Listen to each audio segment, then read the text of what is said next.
I'm sitting here with Dr. Mark Kassel, an instructional designer at Robert Morris University, and we're basically talking about teacher presence and distance education and online learning, and how teachers maintain a presence and how students perceive that presence there as well. And Mark, I was wondering in the beginning of a course how an instructor can actually establish their teacher presence and establish clear expectations and goals when they're not physically present. I think that to make the most of the online medium, there are a variety of ways that you can establish that teacher presence. I think some of the things that people forget about are some of the most basic announcements, email, and people go, oh, yeah, that's print material. We do that all the time. You can't decrease the value of the basic forms of communication. So I think being very proactive, putting out announcements, being a little redundant, sending out that same information, but doing it from a personal perspective. Don't print out your syllabus and stick it in an email. Say what you as the instructor expect from your student.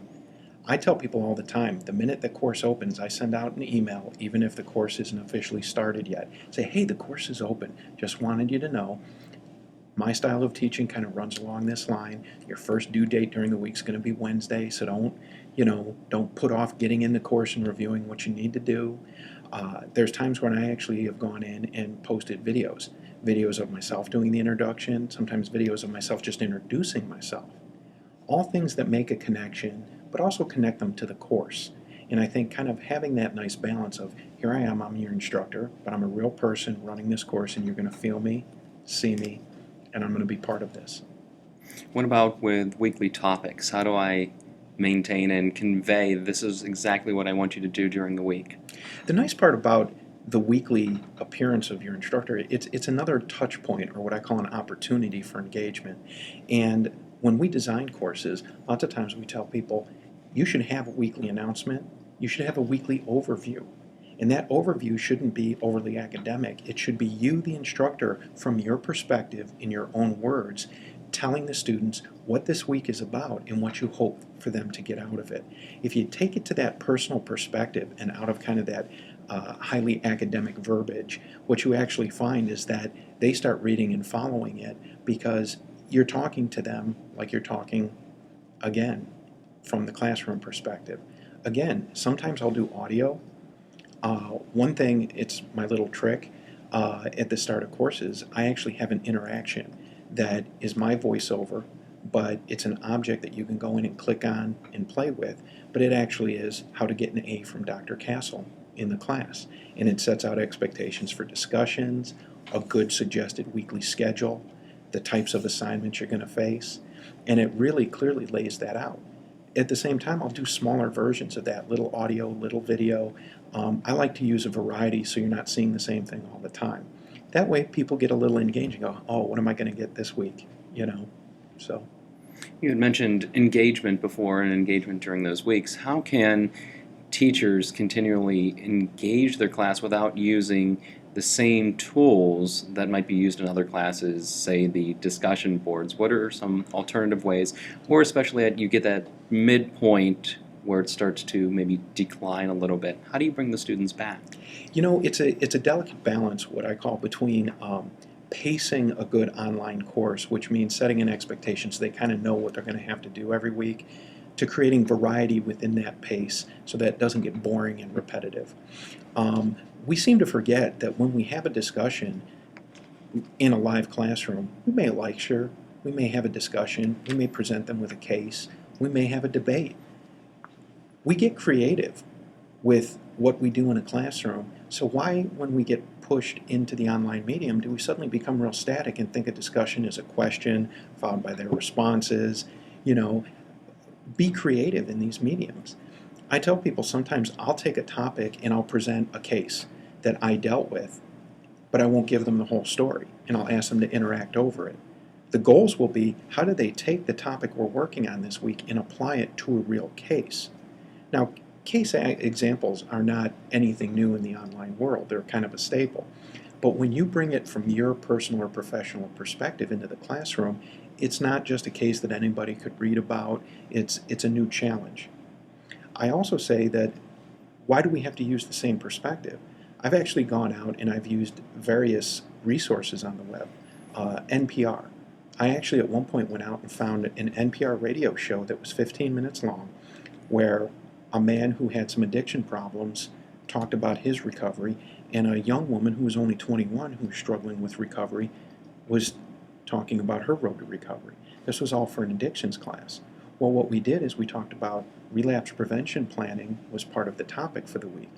They supplied us with beautiful examples, and then we had a discussion where they analyzed what these two people were saying in the show for the weaknesses and what their recovery plans were.